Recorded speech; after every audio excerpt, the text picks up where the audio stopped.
जिसके जीवन में हमेशा कांटे ही मिले हैं। बेटी बड़ी हुई तो घर में मायके में दुख देखा, और मायके से गई ससुराल में तो ससुराल में दुख देखा। ससुराल में भी दुख देखने के बाद में भी पति को बहुत कुछ काम खुलवाया, बहुत धंधे खुलवाए, नौकरी लगवाई, पर वो पति बार बार छोड़कर आ गया, बार बार तकलीफ भोग रहा है, बार बार कष्ट भोग रहा है। फिर थोड़े दिन काम करता है, थोड़े दिन छूट जाता है, फिर व्यापार में बढ़ता है, फिर छूट जाता है, फिर कोई दुकान खुल गई, थोड़े दिन अच्छी चली, फिर वापस वहीं घर पर आकर बैठ गया। अर्थात उसके जीवन में वो शूलता चल रही है। तो बाबा देवाधिदेव महादेव कहते हैं, ये 3 घड़ी 3 पल 3 नक्षत्र 3 समय 3 दिन में जो शूल मुझे समर्पित करता है, उसके जीवन से मैं शूल हटा देता। वो 3 दिन लिखे स्कंद पुराण में।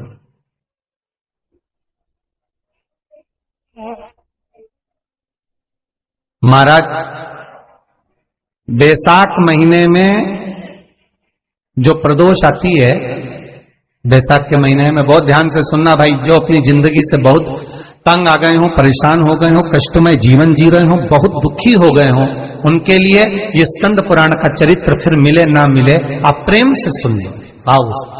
पहला, बैसाख महीने की प्रदोष, चाहे वो शनिचरी प्रदोष हो, चाहे रविवार की हो, सोमवार की हो, मंगल की हो, बुधवार की हो, गुरुवार की हो, शुक्रवार की हो, शनिवार की हो, कोई भी वार की हो, पर बैसाख महीने की प्रदोष, प्रदोष काल में शाम का समय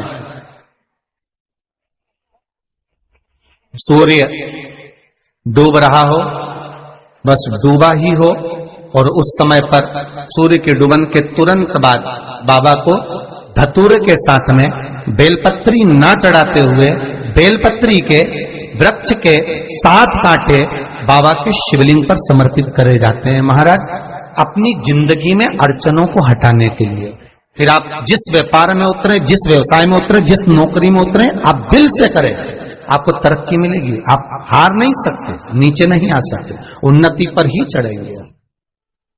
एक वैशाख मास की प्रदोष, दूसरा शिवरात्रि के दिन मध्याह्न का समय। महाराज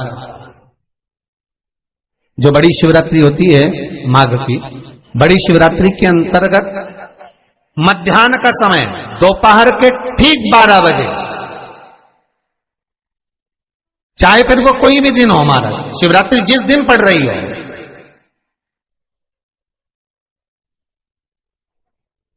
उस दिन भी धतूरे के साथ बाबा को 7 कांटे बेलपत्री के वृक्ष के समर्पित होते हैं। महाराज इसमें आप ये वाले जो कांटे हैं, जो शिवरात्रि के दोपहर 12 बजे वाले हैं, अगर कोई मदिरा पीने वाला हो, व्यसन में डूबने वाला हो, कोई जुआ खेलने वाला हो, कोई गलत वैश्यावृत्ति करने वाला, या अपने मार्ग से विचलित कोई व्यक्ति है, उसके लिए भी ये कांटे बहुत काम आते हैं। महाराज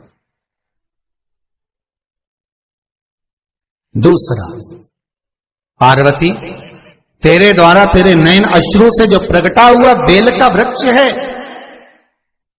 द्वितीय शूल मैं वहां धारण करता हूं, तृतीय शूल, तीसरा शूल जो वर्णन करा गया। महाराज भगवान श्रावण के महीने में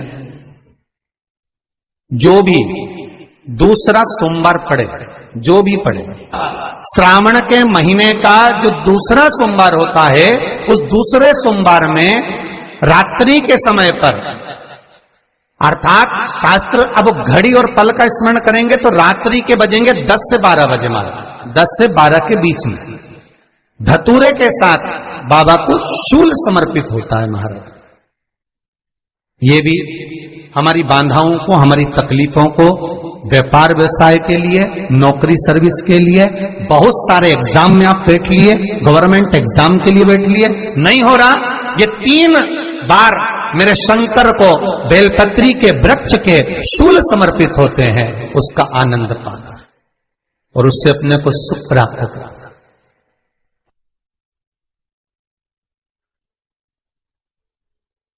कि बाबा भोलेनाथ जी के नयन अश्रु से जो प्रकट हुआ वो रुद्राक्ष का पौधा है, माता पार्वती के नयन अश्रु से जो प्रकट हुआ वो बेलपत्री का पौधा है, और उमा और महेश, जिस महेश के वंशज है महेश्वरी, जिनकी 12 खाम प्रगटी है भगवान महेश के द्वारा,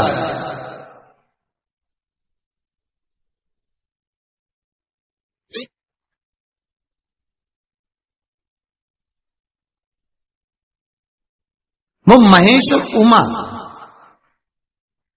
उमा और महेश का जो चरित्र है कि उमा और महेश का जब प्रागट्य हुआ, उमा और महेश जब दोनों आनंद में विभोर होकर जब चलते हैं और दोनों के बैठने से तप मुद्रा से जो पौधा उत्पन्न होता है वो शमी का पौधा है।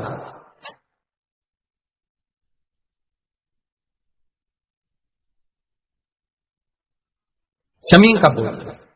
तो एक बात ध्यान रखिए, शिव जी के द्वारा जो निर्मित हुआ उसमें कोई शूल नहीं है, उसमें कोई कांटे नहीं है। पार्वती के द्वारा जो निर्मित हुआ बेलपत्री का पौधा, उसमें कांटे हैं, और पार्वती के मिलन से भी जो उत्पन्न हुआ है शंकर के साथ में, उसमें भी कांटे हैं। शमी के पौधे में भी कांटे, शमी के वृक्ष में भी कांटे।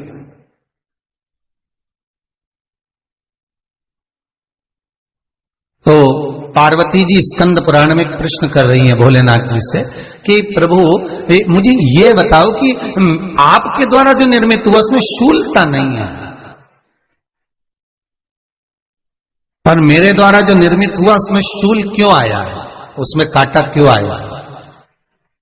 थोड़ा सा माताओं, मेरी जीजियों, आपको थोड़ा बुरा तो लगेगा इस प्रसंग को सुनकर, पर लग जाए, पर आज कथा निकली है तो सुन लो है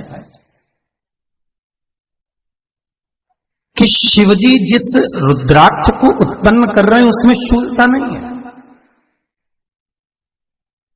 पर पार्वती जी जो संग में मिली हैं उसमें भी शूलता है, और पार्वती के द्वारा जो प्रकट हुआ बेलपत्र उसमें भी शूलता है।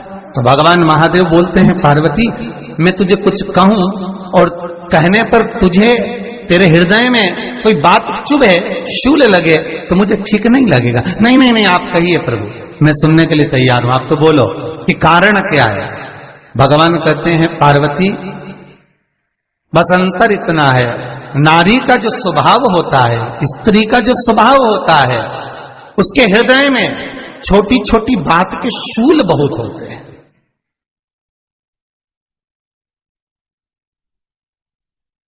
जेठानी ने ये कह दिया, देवरानी ने ये कह दिया, तुम्हारी मम्मी ये बोल दी, तुम्हारे पापा ने ये कह दिया, तुम्हारी बहनों ने ये कह दिया, तुम्हारे भाई ने ये कह दिया, तुम्हारे रिश्तेदार ने ये बोल दिया। ये नारी के भीतर ये शूलता रहती है।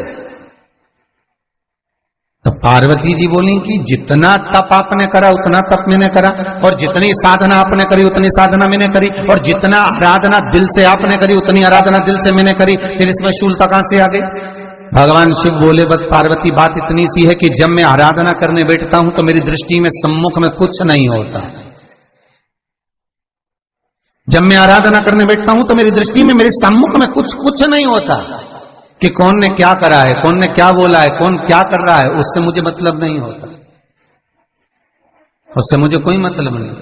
पर पार्वती जब तू आराधना करने भी बैठती है ना, तो तेरी चित्त वृत्ति में कहीं ना कहीं किसी ना किसी रूप में कोई शूल आ ही जाता है।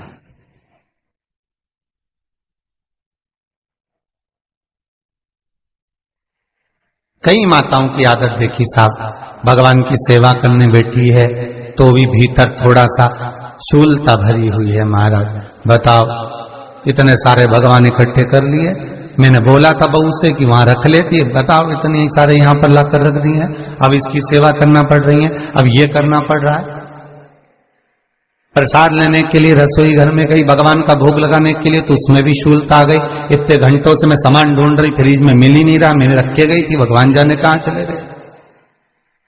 भगवानों को वस्त्र पहना रही है तो शूलता है। अलमारी का ड्रॉज खोला, इसमें मैंने सामान रखा था, ना जाने भगवान का श्रृंगार कहां चले गया, कौन ने हाथ लगाया, फिर शूलता आ गई। भोजन करने बैठे तो शूलता है, कोई कार्य के लिए जा रहे हो तो शूलता है। अर्थात कहीं ना कहीं नारी के जीवन में शूलता बनी हुई है। और पार्वती, जब तुम भजन करो, तप करो, साधना करो, भक्ति करो, उसमें शूलता नहीं होना चाहिए।